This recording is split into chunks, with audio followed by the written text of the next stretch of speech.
Esse podcast é apresentado pela Copastur.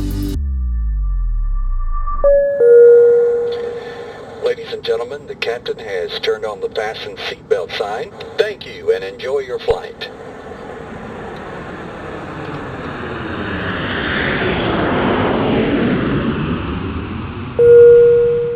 Olá, sejam todos bem-vindos ao voo 011 do Saída de Emergência. Eu sou o Daniel Amorim.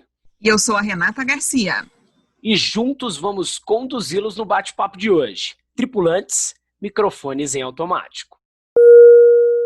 A pandemia descortinou um tema que sempre esteve no radar de muitos, mas poucos estavam preparados. Como se organizar financeiramente para manter as contas em dia e o sono também. Atualmente, muitas famílias estão perdendo o sono, enfrentando redução do salário, perda de emprego e vendo as dívidas se acumularem. Além disso, paira no ar a dúvida de como e quanto tempo a economia vai voltar a crescer. Segundo alguns especialistas, a recuperação do mundo após a pandemia será mais difícil agora do que foi em recessões anteriores, especialmente para os brasileiros. Hoje, mais do que nunca, ter um plano adequado quanto ao uso do orçamento faz toda a diferença. Acompanhar as despesas de perto garante que os gastos estejam dentro do planejado e que você esteja usando o seu dinheiro em áreas que são realmente prioritárias.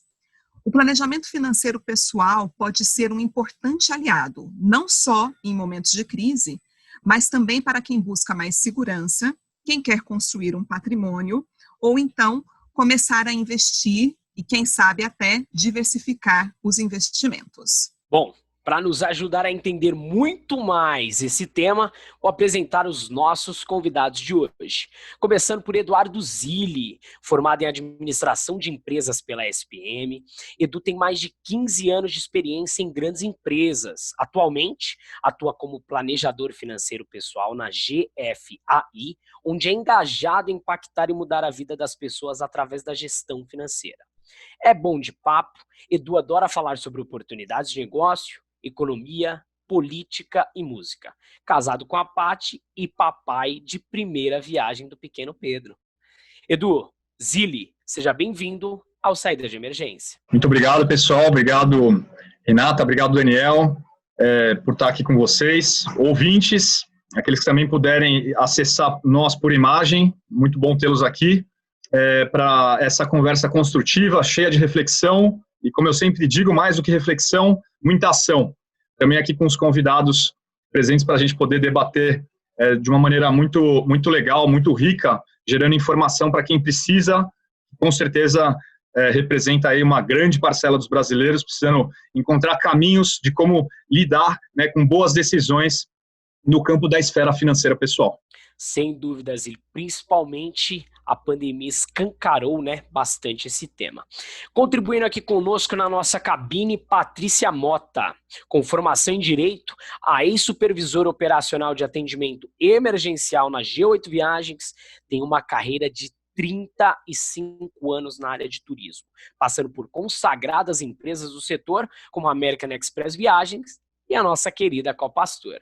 Paty, seja bem-vinda ao Saída de Emergência. Obrigada, Daniel. Obrigada pelo convite. Renata, obrigada aí pela gentileza, tá? Eu espero estar contribuindo aí com vocês, entendeu? Com todo mundo, pela experiência de vida e também alguns planos que eu fui fazendo, que alguns deram certo, outros não, tá? Mas eu espero que seja uma coisa bacana. Com certeza há de ser. Ótimo. Inclusive, a gente tem um especialista aqui que ele vai te mostrar se você pegou o caminho certo ou não. E é claro, o caminho errado ele sempre traz um aprendizado. E quais são esses aprendizados? E por último, Rafael Ferreira, formado em Gestão de Processos Gerenciais e com mais de 14 anos de experiência na área de turismo. Rafael atua 3 anos na liderança do time de atendimento para clientes de alto padrão da Copastur, o antigo Corporate Prime, atual Corporate Goya. Sempre em busca de novos desafios e interessado em temas sobre gestão de negócios, Rafael é casado com a Cláudia e pai do Matheus. Rafa, seja bem-vindo ao Saída de Emergência. Obrigado, Daniel. Obrigado, Renata, pelo convite. Uma honra estar aqui com vocês. E ansioso por esse bate-papo aí, que o nosso querido Zilli vai trazer diversas informações para nós. Maravilha, pessoal. Então, todos a bordo agora, vamos começar o nosso bate-papo. E diferente do que a gente tem feito nos últimos podcasts, a gente vai construir o conteúdo aqui e agora, a partir das respostas que cada um dos nossos convidados, tanto a Patrícia quanto o Rafael, vão trazer para a gente. Assim, o nosso especialista, o Zili, ele vai conseguir contribuir de forma mais assertiva, considerando as questões pontuais ou as dúvidas de cada um, que com certeza é a situação de muitos dos nossos ouvintes. Vamos lá então, pessoal, começando com a primeira pergunta. Vou começar com você, Paty. De 0 a 10, considerando 0 extremamente desconfortável e insatisfeita, e 10 plena, muito confortável e muito satisfeita, qual nota que você dá para a sua vida financeira hoje? Olha, hoje eu daria 5, tá? Em março eu daria 7, mais ou menos. E por que essa nota, Paty? Conta um pouquinho para a gente. Porque a economia ela se diluiu, né, nesses últimos 3 meses, né? Então, esse problema de bolsa, assim, foi um aprendizado muito rápido, né? Todo dia era uma novidade, né, a questão do mercado financeiro, né? Então, não se estava se rendendo as aplicações como há 3 anos atrás, entendeu? Tudo isso, né? Então, mais ou menos, assim, do que eu havia me planejado, eu voltei para o que eu tinha em novembro, por exemplo. Então, todo o rendimento eu vi totalmente diluído. E se eu não tomar cuidado, ainda vai levar ainda todo o resto que eu tinha aplicado. Muito bem, Paty. E você, Rafa, de 0 a 10, mesma pergunta para você. Quanto que você está satisfeito e confortável com a tua vida financeira? Olha, se essa pergunta fosse uns meses anteriores, atrás, eu falaria 0, porque tinha várias dívidas, não tinha controle financeiro, nenhuma organização sobre, podemos dizer, débito e crédito. Então, era uma bagunça, podemos dizer assim. Hoje eu posso falar, eu falo junto com a Paty, assim, que é 5, apesar de não estar 100% confortável, eu vejo oportunidades de melhoria para aumentar a minha satisfação, principalmente nessa parte de investimentos, que eu não tenho conhecimento algum, mas é um desejo, uma vontade de começar a investir, de ter uma estabilidade financeira e um controle maior sobre essa parte. Então, hoje eu falaria 5. Maravilha. Eu sei que o Zili está doido para começar a falar, mas eu vou te pedir para segurar um pouquinho, Zili, que eu ainda vou puxar mais informações aqui dos nossos convidados, tá bom? Paty, de novo com você. O que é mais importante para você? Aprender a economizar ou saber onde investir melhor? Saber onde investir melhor. Sem economizar, dúvida. Você já está economizando, então? Você já passou dessa primeira etapa? Sim, porque eu acho que é o seguinte, você tem fases na vida, né? Então, você tem aquela coisa assim, você tem que gastar, por exemplo, assim, com os seus estudos, você tem essa fase, você tem a fase que você quer casar, que você quer ter filhos, entendeu? Então, é lógico, nisso tudo, sempre há uma oportunidade de você fazer uma certa economia. Mas a questão maior é justamente assim, essa economia que você faz, entendeu? Você tem que saber por onde você vai investir. E principalmente se planejar, né? Aquela coisa do curto prazo, médio prazo, longo prazo. Então, eu acho que é a questão de saberem onde investir. Maravilha. E você, Rafa, aprender a economizar ou saber onde investir melhor? Na minha opinião, as duas questões são muito importantes. Eu até acho que as duas têm que andar juntas, né? Porque quanto mais você economiza, acho que você tem um poder maior de investimento. E isso depois o Zili pode até falar melhor, com mais opinião e proporção. Mas eu acho, no meu caso, eu vejo muito organizar, porque, como eu falei, a questão não tinha uma organização financeira, não tinha controle sobre meus gastos, sobre meus recebidos, né, podemos dizer assim. Então, organizar hoje é muito mais importante, na minha opinião.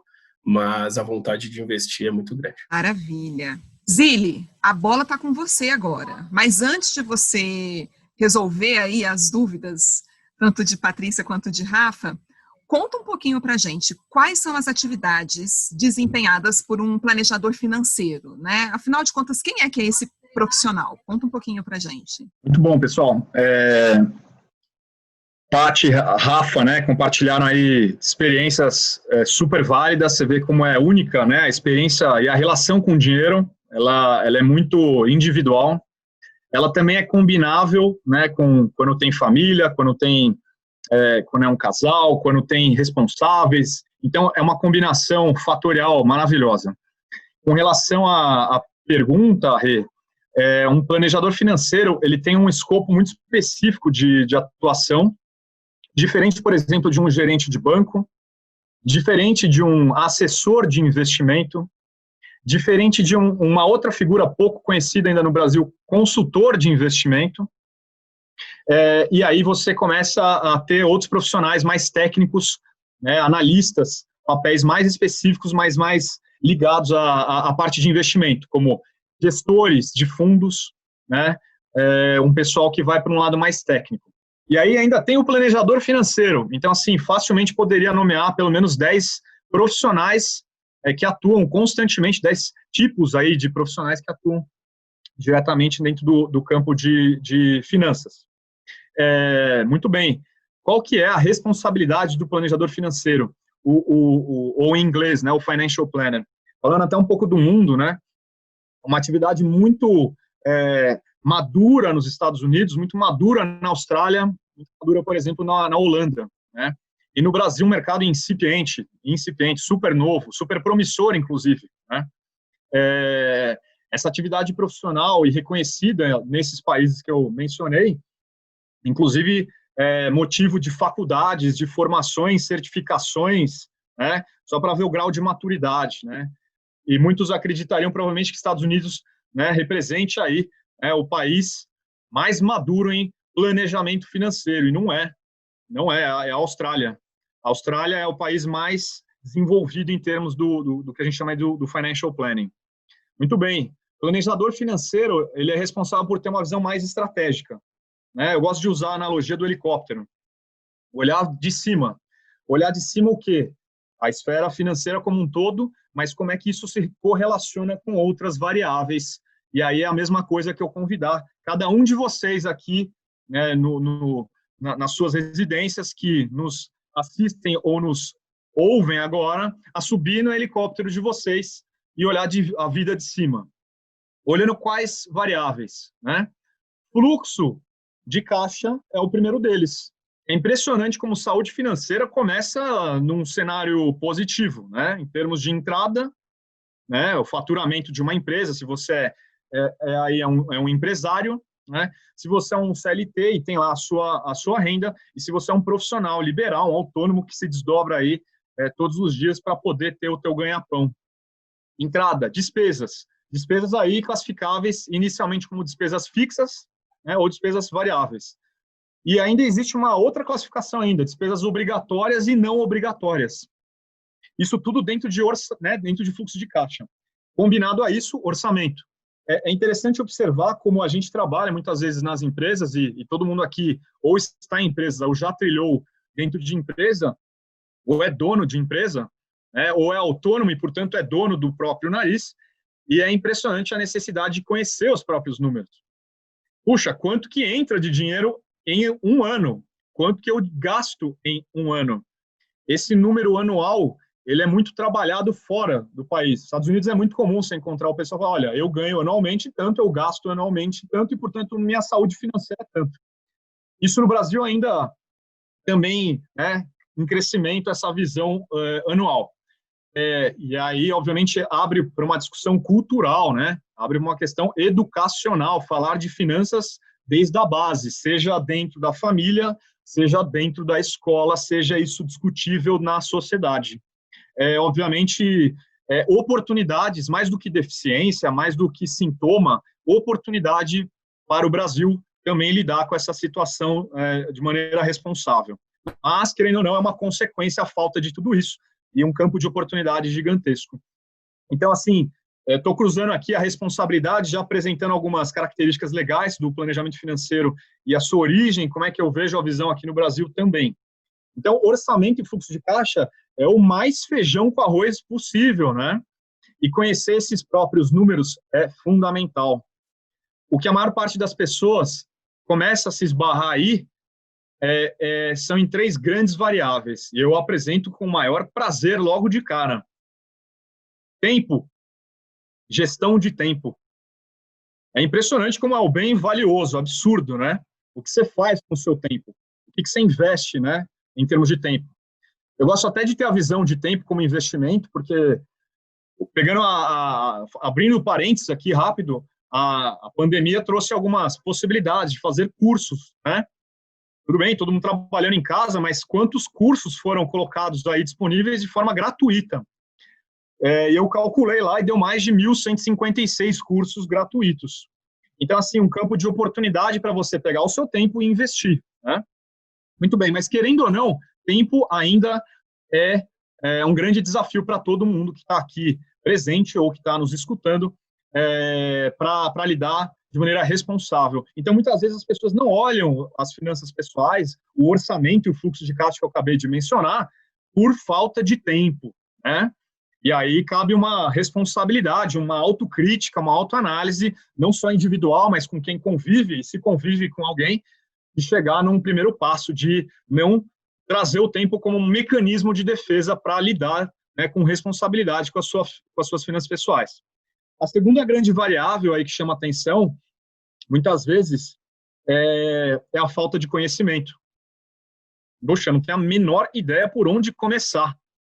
Começa por aí também, né? Então, assim, a questão de conhecimento técnico. E muitas vezes, para você olhar finanças pessoais, você não precisa ser ultra técnico, mas você precisa também estudar um pouco, aprender um pouco.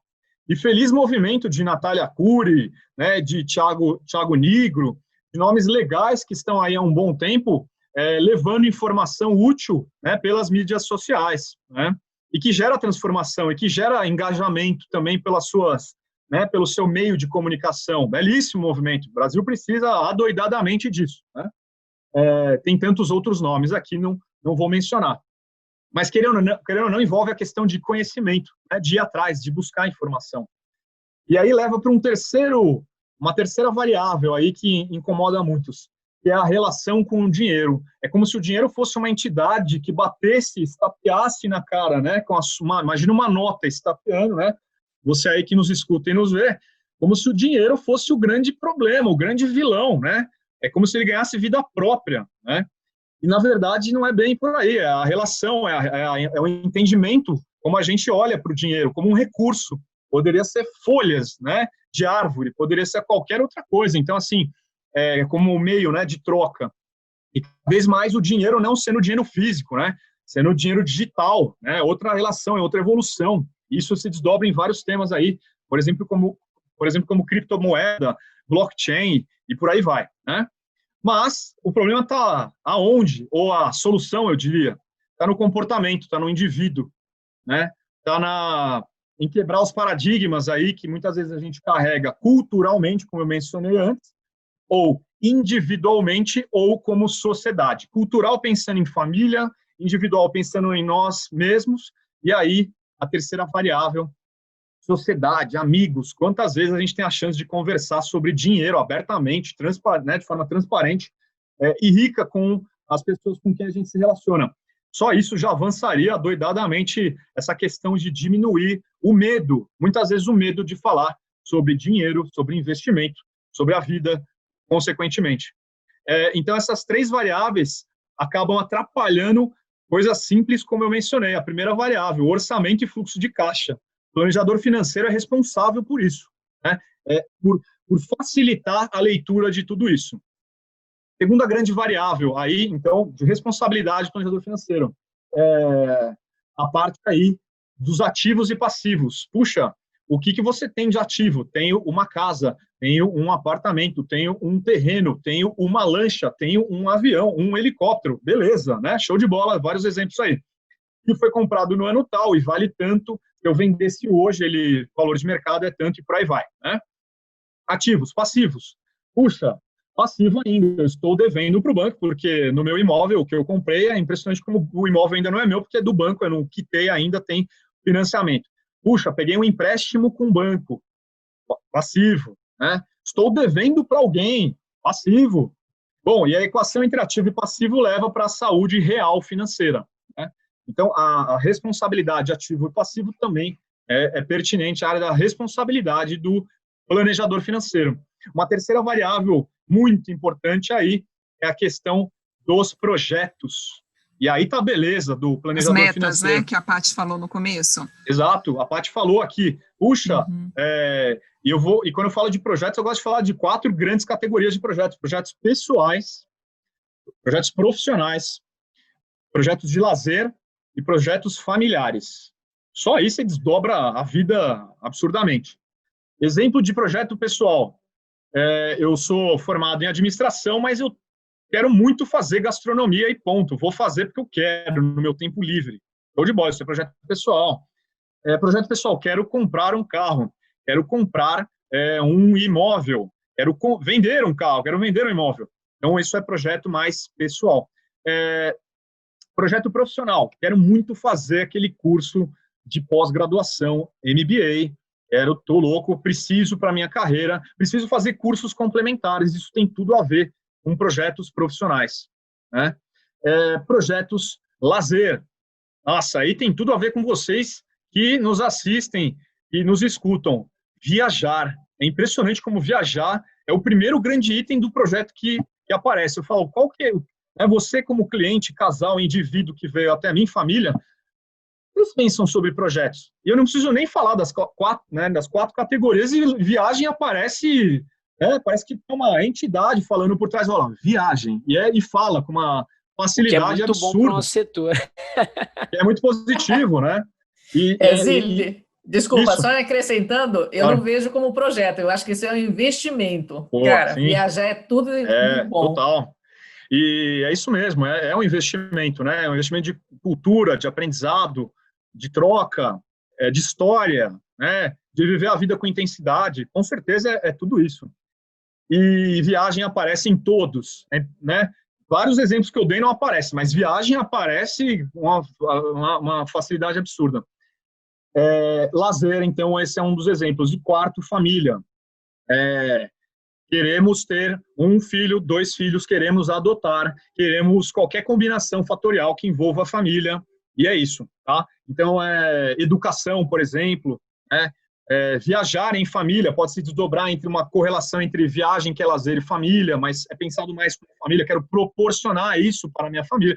Então, aí, a gente fala de projetos. E não é só projeto jogado no ar, no etéreo, não. Pensando em tempo e movimento, porque, querendo ou não, a gente fala, legal, mas quando, né? Já entendi, né? Onde você quer chegar, você quer projeto, show de bola, entendi, mas em quanto tempo? E a gente gosta de trabalhar em planejamento financeiro num tempo e espaço, aí no espaço-tempo de 1 a 6 anos, porque 1 a 6 anos é muito legal, porque você começa a cruzar as informações que eu já mencionei, como fluxo de caixa e orçamento, e baseado na saúde financeira e nos ativos e passivos, a base inicial para falar, olha, esses projetos em 1 a 6 anos são viáveis ou não são viáveis. Ou seja, o planejador financeiro ele tem uma responsabilidade muito legal de ser um facilitador de variáveis que muitas vezes estão invisíveis, de torná-las visíveis e de facilitar, de trazer consciência para os clientes para poderem avaliar se é viável, quando é viável, né, e como chegar lá, né, como trazer números objetivos, né? Porque os objetivos são legais, mas como isso se traduz em número? E como é que conversa com a tua saúde financeira atual? Então, essas são pelo menos as 3 variáveis de responsabilidade do planejador financeiro. Quarta variável, investimento, já mencionado aqui antes. Dona Patrícia está nessa variável. Está nessa variável, Patrícia, sim. Investimento, o que existe disponível no mercado, o que é investir, né? Quais são as contrapartidas? Eu que tenho meu dinheiro e não vou ter por um tempo, né? Ou tenho liquidez, e aí a gente começa a entrar num grupo de palavras específicas que está totalmente ligado à parte de investimento. Quais são os players do mercado? Será que são só os bancos, os Big Five? Ou tem os bancos menores digitais, ou tem as corretoras, ou tem as distribuidoras? Aliás, eu só invisto no Brasil, ou não, invisto fora do país também. É um campo muito amplo a parte de investimento. E mais que isso, não é investir por investir, eu quero ganhar dinheiro, rentabilizar e dar um mergulho nessa piscina de dinheiro, tipo patinhas, e esse é meu grande objetivo. Não é bem isso. É como eu correlaciono o investimento com com fluxo de caixa, com projeto, com ativos e passivos. Então, a coisa começa a interligar. Aí vamos para uma outra variável, responsabilidade aí também do planejador financeiro, que é falar sobre futuro, terceiridade, quarta Segura idade. essa variável aí, Zílio. Segura essa variável que a gente vai falar dela mais para frente. Boa. Bem, você deu uma aula, minha cabeça está até doendo aqui, né? Ave Maria, tipo, por onde que eu começo? O que que eu faço? Eu quero, na verdade, ouvir do Rafael, nosso participante aqui, de tudo que o Zílio trouxe, Rafa. O que que te toca mais? O que que te chamou mais atenção? O que que você ouviu e falou, putz, a questão para mim do tempo é uma coisa que eu preciso me organizar melhor. Eu não tenho ideia de como começar pelo meu orçamento, ativo, passivo, de tudo que ele trouxe. O que que tocou ali você de alguma maneira? O que que te chamou mais atenção? Tudo que o Zílio falou foi tapa na cara agora, né? Foi uma surra, podemos dizer assim, né? Acredito que todas as variáveis, e tem até mais, né, para incluir, mas é exatamente o que ele falou, na questão primeiro de um fluxo de caixa, primeiro você saber quanto que entra, exatamente quanto que você recebe, quanto que você tem, quanto que entra. Depois acredito que a questão da saída também, o que que você tem de despesa, quais são as suas despesas fixas, o que que você não tem, às vezes a gente faz despesas que nem precisa e nem sabe que está saindo do seu fluxo de caixa. Então, a gestão do tempo, sim, e eu até concordo na questão que às vezes a gente coloca como desculpa a gestão do tempo, né? E agora a gente tem um bom tempo, né, para ir atrás exatamente dessas ferramentas que estão gratuitas, né, e à disposição. Então, falando um pouquinho do Rafael, eu acho que é unificar tudo isso.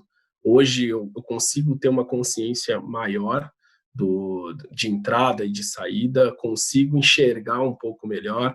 Eu falo que antes eu estava num túnel procurando a luz, né, no fim do túnel. Graças a Deus, assim, hoje eu estou fora desse túnel, então eu consigo enxergar um pouco a minha volta. E a minha curiosidade maior, Zília, é até nessa questão de investimento, né? Eu posso falar qual que é a receita, né, do bolo. Eu posso investir. Como que eu começo a investir? Quando que eu sei que eu posso investir? Eu tenho que ter um X valor para começar a investir? Não, eu preciso ter uma reserva de emergência para depois começar a investir. Eu acho que essa é uma dúvida, principalmente para mim, que não tem um conhecimento zero de investimento, então ajudaria muito você dar esse caminho das pedras assim, para o iniciante aqui. Muito bom, Rafael. E pela trazer o tema, e exatamente nesse tema de investimento, hein? A gente estava nesse item 3 de responsabilidade, né, da parte do planejador, atividades e tudo mais. Investimento. Eu gosto muito de trazer a visão de você segmentar, de você trazer o compartimento de dinheiro, e aí eu vou usar a analogia da água, como se fosse um estoque de água, e pensa água associado a dinheiro, justamente como reserva, né? Mencionado aí pelo Rafael, muito bem mencionado, inclusive, a parte de reserva de emergência. Então, assim, eu vou separar no ar aqui, para quem está nos assistindo, e para quem vai escutar, vou provocá-los para utilizarem a imaginação ativa aí do outro lado, tudo bem? Então, vamos lá. Primeira parte é o seguinte, temos aqui uma primeira caixa de água chamada reserva de emergência, né? Essa caixa de água ela é responsável, como o próprio nome diz, para ser utilizada somente em situações emergenciais, como perder o emprego, como quebrar o negócio, né, o próprio negócio, o próprio business, como não ter entrada de dinheiro por algum motivo de saúde, por exemplo, né?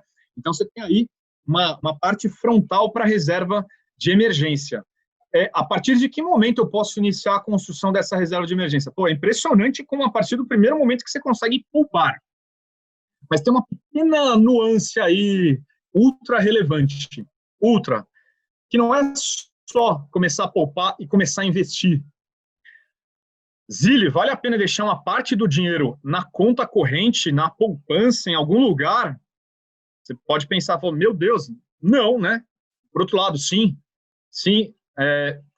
porque o ideal é que você tenha ali um dinheiro para uma emergência até fora do controle, assim, né? Uma coisa é no fluxo de caixa, você ter, né, a maturidade de entender o quanto que entra, quanto que sai, e você começar a ter uma previsibilidade de quanto que você gasta no mês a mês. Mas precisei fazer aquele canal e custa R$ 1.500. Poxa, eu vou tirar lá da reserva de emergência? Não faça isso, besteira, total. Então é ideal sempre trabalhar com uma reserva, antes da reserva de emergência, uma alocação de conta corrente mesmo, nem alocação, é dinheiro na conta corrente ou dinheiro na poupança, que não há expectativa de rendimento, mas é para sempre todo o dinheiro que entrar, você ter uma possibilidade emergencial de tirar, caso precise, da própria conta, da própria poupança, o dinheiro que está lá, imediato para uma eventualidade. Preciso trocar o meu armário, preciso trocar algo. Desse Zilli, primeiro microbuffer. E quanto de dinheiro essa pessoa tem que ter nessa reserva de emergência? Vamos dizer, qual que é o percentual do salário que ela ganha? Tem alguma dica? Sim, claro. Tem um padrão ou não? Tem duas possibilidades. Uma, você usar o critério da sua renda ou da sua despesa. Eu prefiro trabalhar com a despesa porque a renda, necessariamente, ela pode não acontecer, tal. Então a despesa ela é inerente, é impressionante que a gente precisa pagar boleto, conta, né? Isso compõe o seu mês. Então, por exemplo, uma pessoa que tem lá gastos de despesa fixa e variável, exemplo aqui, tá? Todo mundo se enquadra aí no seu movimento pessoal. R$10 mil, pronto, 10 mil, na família, 10 mil. Puxa, quanto que eu deveria ter, portanto, nessa conta? Para pagar as despesas, pelo menos de um mês garantido. Bom, começa por 10 mil. Nossa, mas como é que eu descubro se é 10 mil? Faça uma análise, um mergulho nas suas despesas imediatamente. Assim, terminou essa gravação aqui, o que você está escutando agora, não vai perder tempo, vamos para ação, né? Deixa eu dar uma olhada. Boleto, quantos boletos eu pago, quais são os valores, quanto que isso é recorrente, eu pago no mês a mês. Ou seja, começa a ter lá gastos com moradia, gastos com alimentação, gastos com saúde, gastos com lazer, gastos aí com a parte de educação, com família, ou seja, com dependentes, e gastos diversos. Pronto. Então, aí já falei algumas possibilidades. A partir do momento que você conheceu, prazer, esse sou eu, meu nome é despesa mensal, essa despesa mensal, você fala, puxa, descobri. E parece que tem um certo padrão dessa despesa mensal, ela não é só esses 10 mil aqui desse mês. Se você puxar um pouco para trás, e muitas vezes o pessoal não vai fazer para trás, então minha sugestão é que comece a fazer do presente para o futuro, né? A partir de hoje para frente, puxa, hoje deu 10. E mês que vem deu 10 de novo. Opa, já começa a ter um certo padrão aí. Então, a partir desse 10, esse 10 que você acabou de descobrir, deixar ele suficiente ali na sua conta corrente, mas não deixe só 10, porque tem situações imprevisíveis. Para ficar fácil, uma gordurinha conhecida como 25%, ou seja, 125%. Né? Então, deixa lá os 10 mil vezes 125%. Né? E ficou mais fácil aí, né?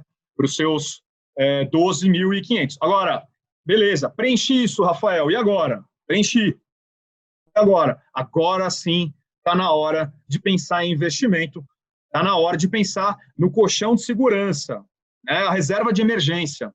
Então, olha só, tem um passo 1 que te levou para o passo 2. Antes da reserva de emergência, essa que a gente escuta falar, a gente tem que ter feito essa reserva prévia, vamos dizer assim. Sim. No nosso mês, dos nossos custos fixos. Exato. Ou variáveis do mês. Porque imagine que, por algum motivo, não teve uma entrada daquele mês. A empresa atrasou, aconteceu um negócio absurdo, você é autônomo, os clientes não vieram esse mês.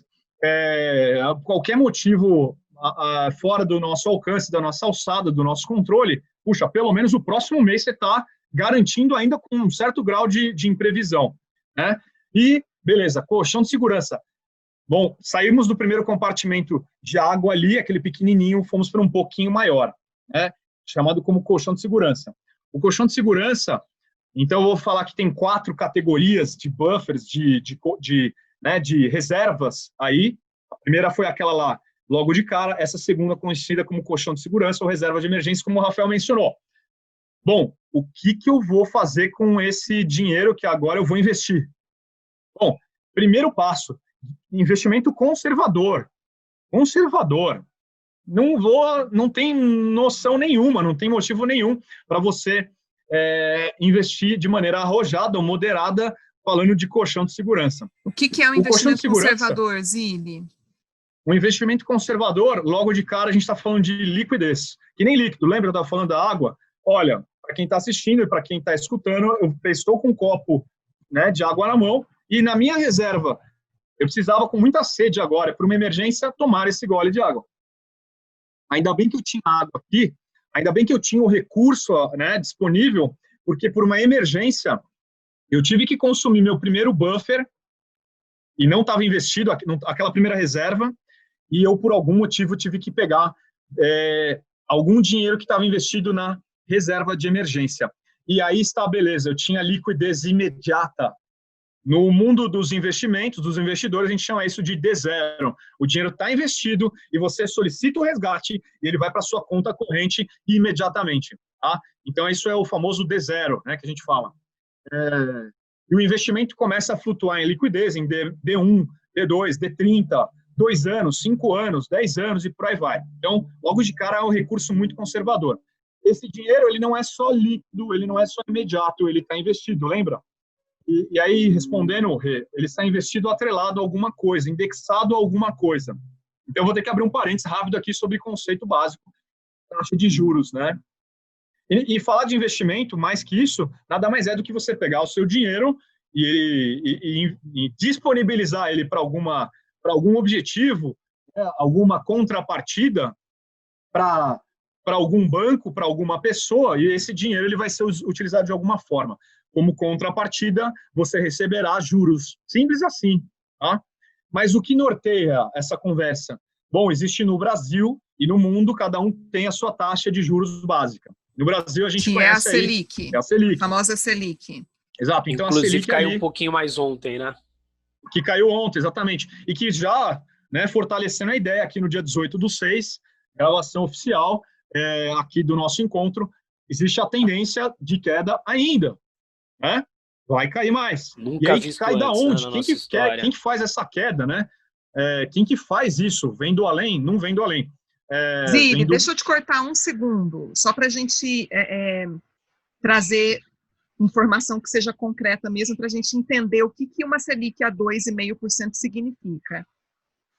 Quanto que era a Selic, por exemplo, quando o pessoal falava tanto de investir em tesouro direto, e tesouro direto era comentado como a grande menina dos olhos. Se você tem o seu dinheiro na poupança, o seu dinheiro está no pior lugar, coloque pelo menos no tesouro direto, porque lá ele vai render mais do que a poupança. Você tem uma ideia para a gente falar de quanto foi para quanto chegou agora, 2,5%? Famoso período dos rentistas, como o Guedes sempre enfatiza em todos os seus discursos. A gente tem aí um histórico da Selic, e obviamente no patamar mais baixo já desde ontem, e temos uma tendência, como eu disse, de redução ainda prevista até o final do ano, mas puxando, então, antes disso, o período passado, né, até pouquíssimo tempo, até 3 anos atrás, a gente estava, estou falando de tempo recente, hein? A gente estava na casa dos 14,25% ao ano. E ontem vocês viram para onde foi, né? E já tem expectativa de novo, reforço de um número menor. Eu vou pegar esse exemplo de 3 anos atrás, que engloba 14,25% ao ano, e isso representava aí, como o Daniel falou, um cenário impressionante de investir de maneira conservadora, garantindo pelo menos 1% ao mês. Então, por exemplo, o cara que tinha lá, né, os seus R$1 milhão, conseguia aproximadamente, vou pegar 1.200.000, você conseguiria ter R$10 mil de rendimento bonito para você utilizar no mês a mês. Não estou dizendo que isso é ideal, tá? Mas é um cenário que o Brasil viveu durante muito tempo, de uma realidade que existia em poucos países, né? E por isso o Brasil, sendo um país muito interessante para investidores internacionais sob a ótica da taxa de juros básica, por outro lado, não necessariamente tranquilo no cenário político para poder, eu sou investidor internacional, vou investir no Brasil, né? Porque o Brasil tem uma taxa Selic altíssima e, para mim, investidor internacional é belíssimo. E aí tem uma questão de segurança, né, para o investidor também, que considera, querendo ou não, historicamente, o cenário político-econômico do Brasil. Muito bem. Mas falando do ponto de vista do investidor, 14,25 mais ou menos lá 3 anos atrás, e hoje é impressionante como ninguém vai conseguir investir de maneira conservadora, porque investimento conservador é até agora o que a gente está falando, para ter 1% ao mês. Então, assim, redesenho total da dinâmica de investimento no Brasil já há um bom tempo e não vem de maneira surpresa, ele vem, né, de maneira sendo reduzida gradativamente nesses últimos anos até agora, e finalmente o menor patamar histórico até aqui. Então, de novo, cenário conservador para colchão de segurança, ainda assim a gente está falando de um investimento como 100%. Então, vamos lá, Selic, taxa de juros básica, que eu estava comentando. Você tem lá o governo brasileiro histórico, e aí você tem o Banco Central, e do Banco Central você tem um comitê, que é o Copom, né, que é o Comitê da Política Monetária, que é uma ferramenta do governo, quem decide é o governo, não é o além, né, e a partir de lá toma-se a decisão para onde vai essa Selic, tá? E a taxa de juros básica do Brasil, portanto. É a partir dessa taxa que todas as outras taxas são definidas, tá? É a linha matriz, é a linha tênue, é a linha decisiva, que influencia e cascateia para todo o restante. Muito bem. Da taxa Selic, você tem aí o Tesouro Direto, que foi mencionado aqui, e o Tesouro Direto, ele anda abraçado, né, casado constantemente com a taxa Selic. Fora a taxa Selic, então uma alternativa antiga para colchão de segurança certamente seria um Tesouro Selic, né? Seria o Tesouro Selic, famoso. É CDI, é Selic, é número, é 30 mil. Rafael, você vai ter que economizar muito, já chama a Cláudia para essa conversa, entendeu? Minha dica, e depois eu vou falar com a Paty para perguntar qual que é a dela. Há um tempo atrás, eu fiz um laboratório de finanças com esse moço que vos fala, senhor Zilli, no escritório dele, e eu nunca tinha feito isso na minha vida, que é essa coisa de pegar exatamente quanto que ganha, quanto que gasta, o que quer, e eu saí desse laboratório quase depressiva, porque eu falei, meu Deus do céu, o que eu vou fazer agora? Para tudo que eu queria, eu ia ter que me reinventar demais, né? Mas foi como você falou, Rafa, às vezes é o tapa na cara que a gente precisa para se responsabilizar e se empoderar da nossa vida financeira, que pode começar ali no negativo. Nossa, estou devendo 100 mil, estou devendo 50 mil. Mas se você não faz esse raio-x, né, que é o que eu falo, se você não encara isso de frente, fica muito difícil, né? Paty, que bom que você voltou, que bom que deu certo de você voltar, Paty. Essa coisa de Zoom acontece. Adoro tecnologia, quando funciona. Que bom que deu certo para você voltar. Paty, a gente queria ouvir de você um pouco da tua jornada financeira. Como que você começou? Como é que foi o teu pontapé aí? Eu falei um pouquinho do meu, o Rafa já fez uma pergunta do Zilli, por onde que ele começa, mas como que foi a tua história, Paty, se você puder contar para a gente? Solidária ao Rafa, entendeu? E a milhares de brasileiros, tá? Também já tive uma fase negríssima, sabe? Eu já tive uma fase de ostentação, já tive uma fase de maturidade, entendeu? E eu acho que isso faz parte do ser humano, né? Porque existe uma questão muito complexa, que é a questão psicológica da pessoa, né? A origem das pessoas, como é que é o lance de família. Eu acho assim, também tem um lance de valores que são impregnados na pessoa, né? Na sua criação, né? E por onde ela andar, né?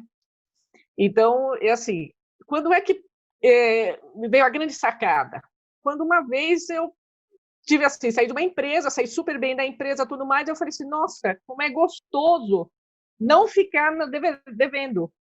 Como é gostoso, entendeu? Sabe, eu tenho autonomia na minha vida financeira, né? Entendeu? Lógico que veio a questão também do seguinte, eu já tinha feito um patrimônio, né? Eu já tinha minha casa, entendeu? Já tinha estudado tudo. Por isso que eu falo, eu acho que assim, a pessoa tem que parar e analisar o seguinte, bom, eu vou me endividar, mas eu vou me endividar para quê? Entendeu? Essa é uma pergunta. 2, puxa, se você vai fazer um investimento, comprar uma casa, fazer uma faculdade, viajar, fazer um curso, algo desse tipo, isso tem que ter começo e fim. Você tem que botar uma data que inicia e uma data de finalização, né? E tem que estar aberto, entendeu? A, de repente, é aquela história assim, você abrir mão de algumas outras coisas da vida. Porque o problema é que a gente quer sempre mais, você sempre quer juntar, né? Entendeu? Então, de repente, aquela coisa, puxa vida, sei lá, vamos lá, o cafezinho, né? O famoso cafezinho que o Zílio deve conhecer bem. Puxa, por que eu vou tomar todo dia aquele cafezinho lá, tudo mais? Puxa, será que eu não posso tomar na minha casa? Faz diferença. A gente pensa que não, mas faz uma baita diferença, entendeu? Sabe? Então, nisso, né? E aí foi que eu comecei a perceber nisso. Quando eu estava prestes a me aposentar, eu, assim, há uns 3 anos, mais ou menos, eu comecei a olhar para o mercado financeiro. Mas por quê? A internet hoje, ela nos dá uma série de armas, né? Entendeu? Uma série de bagagens muito legais, coisas que na minha juventude eu não tive, entendeu? Então não tive essa facilidade que hoje eu acho que tem um problema contrário, né? Hoje tem excesso de informação. Então, com o tempo, você tem que ir depurando isso, entendeu? Sabe? De repente ter, sei lá, seguir 2 pessoas, né? Ou fazer cursos, tudo mais, referente a isso, né? Para você aprender sobre a ir para a prática, né? Entendeu? Mas eu acho que o principal também, uma das coisas que me ajudou muito foi a questão de valores. Valores pessoais, entendeu? No sentido de o que é mais importante, um carro. É grande questão que hoje o pessoal questiona, hoje não vale a pena ter carro. Eu tenho meu carro, entendeu? O carro, para mim, não é uma questão de ostentação, mas é um meio de me dar liberdade para eu fazer o que eu quiser, entendeu? Hoje, principalmente, que eu tenho tempo, né? Aquela coisa assim, eu vou pegar o carro, vou sair, vou passear. Mas eu não tenho a ostentação de ter que mostrar, entendeu? Então, eu acho que é um super aprendizado. Eu acho que quando você se predispõe a olhar teu futuro financeiro, entendeu? Olhar as tuas finanças, né? A tua coisa é um super aprendizado sobre você mesmo. Ter a coragem de olhar, né? A coragem de encarar, né, Paty? De colocar ali frente a frente e assumir a responsabilidade também, né? Porque uma das coisas que o Zílio trouxe no começo, e a Natália Arcuri fala muito disso, né, Zílio? Da dinheirofobia. As pessoas têm medo de falar sobre dinheiro, as pessoas têm vergonha de falar, as pessoas têm os preceitos financeiros, né, que todo mundo tem, né, relacionado a dinheiro, na sua maioria das vezes são muito negativos, né? A gente fala, dinheiro é a raiz de todo mal, se a pessoa é rica é porque ela roubou muito, dinheiro não traz felicidade. A gente escutou tanta coisa enquanto a gente era pequeno, né? E isso também impacta muito a nossa educação financeira, porque é algo que meus pais, por exemplo, nunca me ensinaram. Eu nunca tive isso na escola, muito menos, e hoje, como a Paty está falando, a gente tem aí alguns influenciadores e conteúdos que conseguem nos orientar a começar, pelo menos, né? E profissionais como o Zílio, que nos dão mais segurança e orientação também quando a gente precisa de um acompanhamento mais de perto, né? Então, certamente não é fácil, né? E o assunto é tão profundo, né? Tem tanta coisa que a gente pode discutir que a gente já está aqui há 1 hora, acreditem ou não, e a gente nem conseguiu falar de tudo, né? Talvez a gente tenha que fazer, Dani, um podcast 2, saída de emergência 2, o retorno da gestão financeira, né? Pegar o Rafael daqui 6 meses e ver se ele já está com a sua reserva de emergência feita, com o seu colchão de segurança devidamente organizado. Hein, Rafa? O que você acha? Perfeito, eu topo esse desafio aí, viu? Maravilha, maravilha. Nada, Fala, Paty. Desculpa. Deixa eu só falar uma coisa. Mas você sabe que eu acho que uma das grandes mudanças que eu espero que aconteça isso na vida de muitas pessoas, com tudo isso que a gente está vivendo, é justamente a gente começar a olhar o seguinte, poxa, o que é que eu realmente preciso para viver? Tá? Existe um segmento aí na sociedade que chamam-se de minimalistas, né? Que são pessoas que justamente, aquela história assim, por que eu preciso de uma dúzia de calças? Por que eu preciso de 2 dúzias de camisa, entendeu? Sabe? Sei lá, 20 sapatos, esse tipo de coisa, sabe? Que acaba, de uma forma ou de outra, né, impactando na vida financeira, entendeu? Será que eu não passaria bem 6 meses com 3 pares de sapatos? sabe, esses questionamentos hoje, sim, né? Sim. E é interessante, Paty, porque muita gente agora, né, ou porque está passando aí por um perrengue financeiro, ou porque perdeu o emprego, ou porque está ganhando 50% a menos, agora percebe que poderia viver com menos, né? Então, olha assim e fala, nossa, mas eu estou gastando, antes eu gastava 10, agora eu estou gastando 5, caramba, por que quando eu ganhava 20, eu não vivia só com esses 5, né, e investia os outros 15, ou fazia alguma coisa com esses outros 15, né? Então, eu acho que tudo acaba nos ajudando de alguma forma a ter uma relação mais saudável com o dinheiro, né? Muitas pessoas acho que vão se identificar com você, Paty, de já ter tido muito e talvez não ter tido essa visão e só ter se orientado para isso depois, mas certamente é um tema que vale muita conversa e vai dar aí muito pano para manga, né? Mas já caminhando para o encerramento, eu quero fazer um estilo De Frente com Gabi, acho que todo mundo aqui conhece o De Frente com Gabi, da Maria Gabriela. De frente com Renata. De frente com Renata, de frente com Daniel. A gente vai fazer um bate-bola aqui, que é aquele jogo rápido de alguns termos, que eu vou falar um termo para o Rafa, um termo para o Zilli e um termo para a Paty. Vocês vão dizer a primeira coisa que vem na cabeça de vocês. Vocês topam fazer isso? Claro, bora. Maravilha. Rafa, cartão de crédito. Planejamento. Zilli, objetivo financeiro. Foco. Paty, reserva de emergência. Combustível. Maravilha. Tinha mais coisa para falar aqui, gente, mas eu cortei para não extrapolar demais o nosso tempo. Porque o Rafa já começou mentindo, né? Ô, Rafa! Falou que é planejamento, Rafa. Eu pensei que você ia falar, cartão de crédito, é o meu porto seguro. Não, eu ia falar estourado, né? Não. Que brincadeira. Mas é que eu já Podia tô com um pensamento já à frente. Depois dessa aula, desse tapa na cara do nosso querido Zilli, o cartão de crédito tem que ser usado com planejamento. Já é uma dica, entendeu? Já é uma dica para todos. Tem que ser usado no começo. Olha esse Rafael, hein? Rafael, Obrigado, tá de olho em você, Zilli. hein, Rafael? Boa, show de bola. Muito bom. Dani, não sei quanto a você, mas depois desse bate-papo de hoje, vou até fazer um exercício aqui depois, revendo as finanças e me aprofundando um pouco mais, viu? A compra que estava aberta na internet que eu já cancelei. Mas é bacana porque, assim, cada uma dessas variáveis daria um podcast, né, Zilli? Se a gente fosse entrar em profundidade em cada uma delas e, além disso, com as experiências, né, e as histórias de cada um dos convidados, daria um podcast. Então, fica a dica aí para a gente repensar isso e poder se aprofundar mais.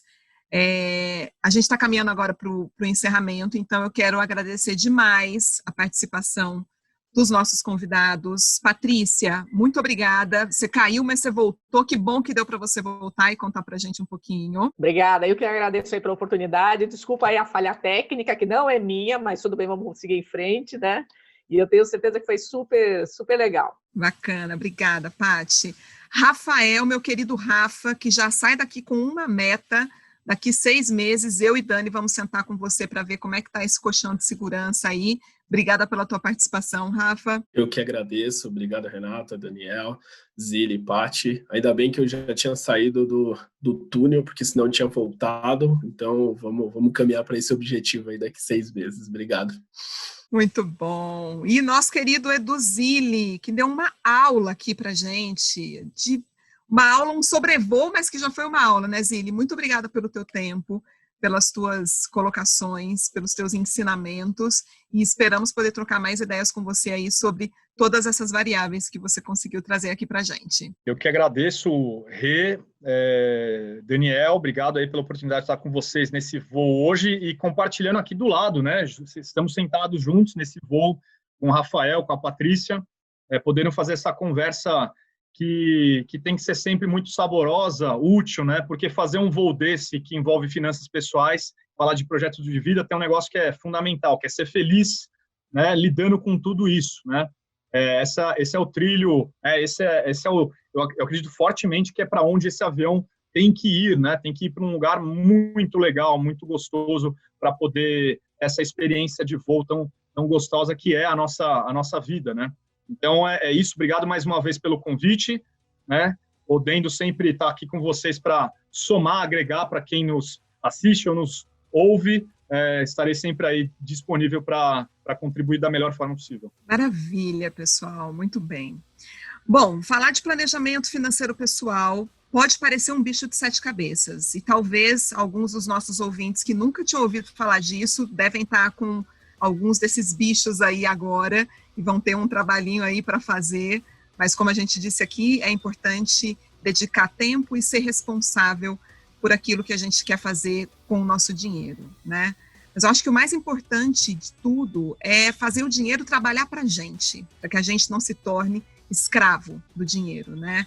Acho que esse é um segredo para a gente ter uma relação saudável com esse recurso que permeia as nossas vidas, né, as nossas relações comerciais em uma sociedade capitalista, né? O que nós aqui do Saída de Emergência desejamos para você é o mesmo que o Frejá menciona naquela canção famosa, né? Quando ele deseja que a gente ganhe dinheiro, porque afinal é preciso viver, mas que pelo menos uma vez a gente consiga dizer para ele quem é dono de quem. Bem, esperamos que esse conteúdo tenha agregado a todos os nossos viajantes. Chegamos ao fim do nosso voo, mas não saia da janela e aguarde os próximos podcasts. Muito obrigada.